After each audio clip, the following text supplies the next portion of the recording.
Hey guys, thanks so much for tuning in, and today I'm going to show you how you can make very own set of Black Widows Tazers from Captain America Civil War. So stay tuned with me so you can follow along and make a set of your own, or just kind of sit back and relax and enjoy yourself. Let's get into it.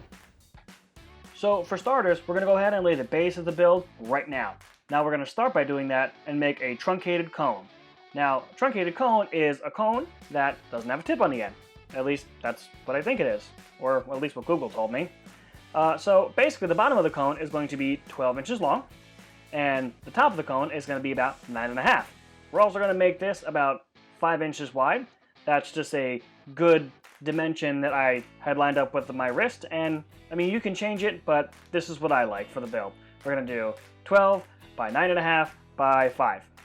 So after that, we're also going to find the center line of the gauntlet, and that's going to be very helpful later on in the build. Now, carefully using a sharp knife, we're going to go ahead and cut the whole thing out. And everything is going to be cut at a 90-degree angle until everything is nice and free. So for the taser housing group, I actually made a 7-inch by 2-inch rectangle out of 4mm EVA foam. I also marked off the 5-inch mark. That's going to help us out a little bit more, and the shape is going to get a little complex in a minute, so I'm going to do the best I can to walk you through it. Alright, so try to explain this the best I can. Let's do it. What I'm going to do first is offset each side by at 1/2 inch, and that's going to give us the little wingies, or the side that's basically the height of the entire taser housing group. Next, after that, I'm going to go ahead and block off the front part, or the shooty part, of the actual taser itself.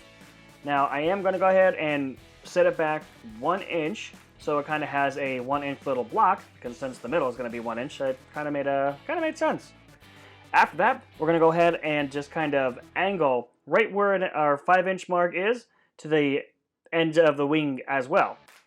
Now, hopefully that makes a little bit of sense. This is, again, a little bit complicated, so just try to follow along the best you can. Oh, and then we're also going to do our little special V-groove.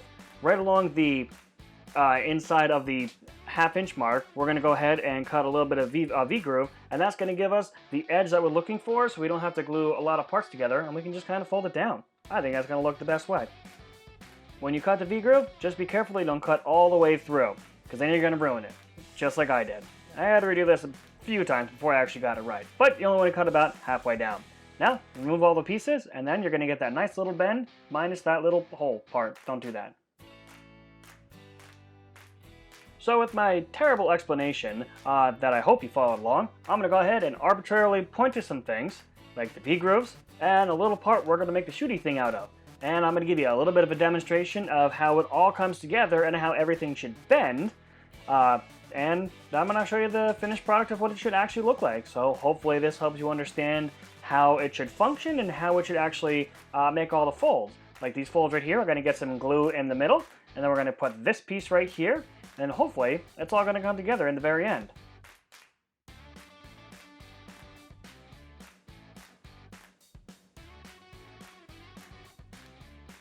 So the next step is to make the rest of the canisters, or the little half-round thingies that go on the rest of the gauntlet. We're going to make these with a half-round dowel, and they're all going to be 3 inches long, and we're just going to go ahead and cut them out. You will be cutting out a lot of these, 10 or more to be exact. In order to make the markings on the canisters, we're going to go ahead and do it all in one shot. So we're going to go ahead and attach everything to a nice little circular piece of duct tape, tape them all together, one by one by one, and after that we can start using our wood burner to get the detail in. Before we go ahead and actually put the wood burning marks on there, we're going to mark off all the sections that we're going to need to wood burn. Now we are going to do these one by one, but since we taped everything down, we can get everything with a kind of nice and even look. These lines are kind of arbitrarily, I kind of eyeballed it. There's no real dimension, so you can go ahead and actually measure out everything, but I think eyeballing it is pretty good too. Now that everything's all laid out, we can go ahead and start to use our wood burner. Now, making sure you have a nice clear workspace, we're going to go ahead and use the wood burner and go from right on the line that we have and just go all the way over the half-round dowel, making sure you get from edge to edge. That's kind of important because that's going to really solidify the look. You could just do a line, but it's not going to look as well as we want it to.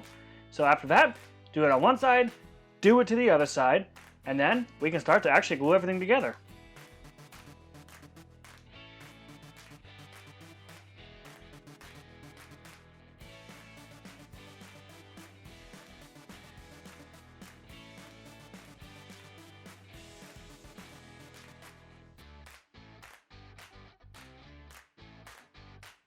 So now we can actually start gluing everything together. First, we're going to start with the taser part. After you put the contact cement in the V-grooves, you're going to let it dry and then fold it over, and that's going to give you the nice little bend that I was talking about before. But now, we're going to go ahead and attach the face to the actual taser. Now to do that, we're going to add contact cement to 4 sides of it, smooth it out with a small piece of craft foam, and then after everything's nice and dry, we're going to go ahead and stick it right on. Also make sure you apply the contact cement to the other thing you want to stick it to, or else it's not going to work. Hence the name contact cement. Kind of self-explanatory, but if you don't know these things, you don't know these things.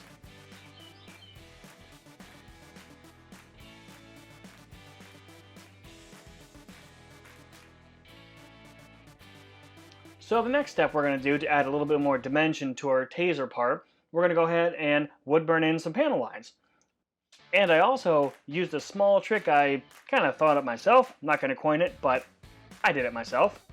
I took the chisel tip on my wood burner, kind of put it on its side, and made some small little marks in the front of the actual taser housing shooty part, so it actually gives it a little bit more depth.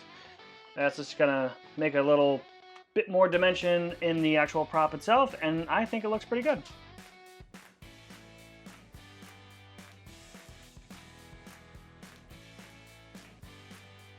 Now everything's all done, we can move on to the gluing process. And since we know how contact cement works, you apply one to one side, let it dry, apply it to the other side, let that dry, stick it together, and it creates a bond that's going to be stuck together forever. After that, I'm just going to go ahead and speed through all this because it's pretty simple and self-explanatory after that. Then we can move on to painting, sealing, and all the other fun stuff to make this prop actually come to life.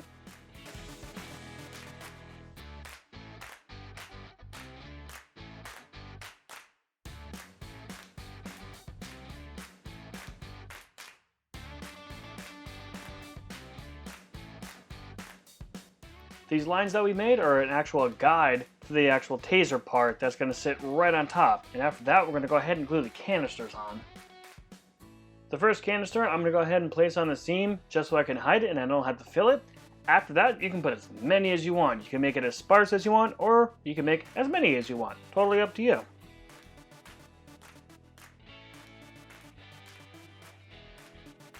After that first one's put down, it's off to the races.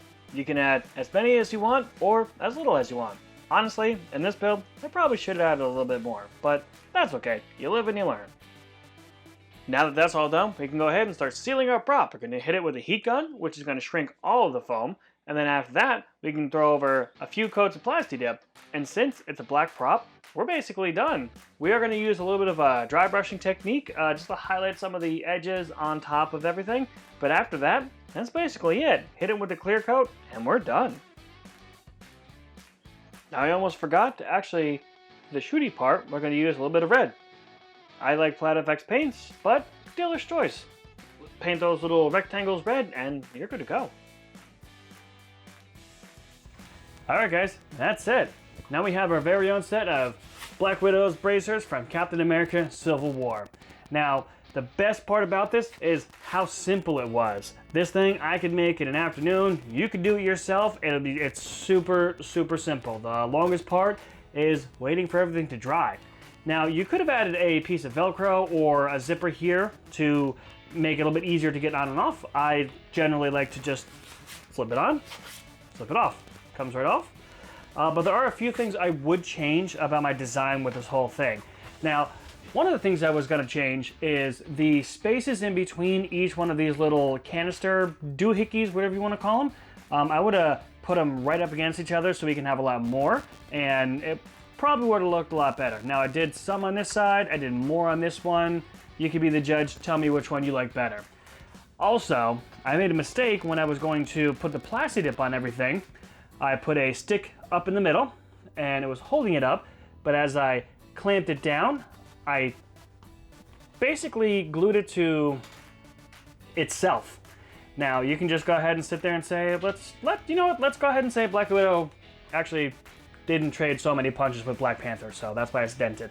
That's what we're gonna go with. But that's gonna bring it to the end of the video for me, guys. Stick around, I have a lot more Marvel builds. Check out some videos right up overhead. I don't know where they're gonna be, but they're gonna be there, so please stick around. Check out my Marvel builds, like, subscribe to the channel, do all that fun stuff, and I'll see you guys on the next build. But in the meantime, stay crafty, my friends.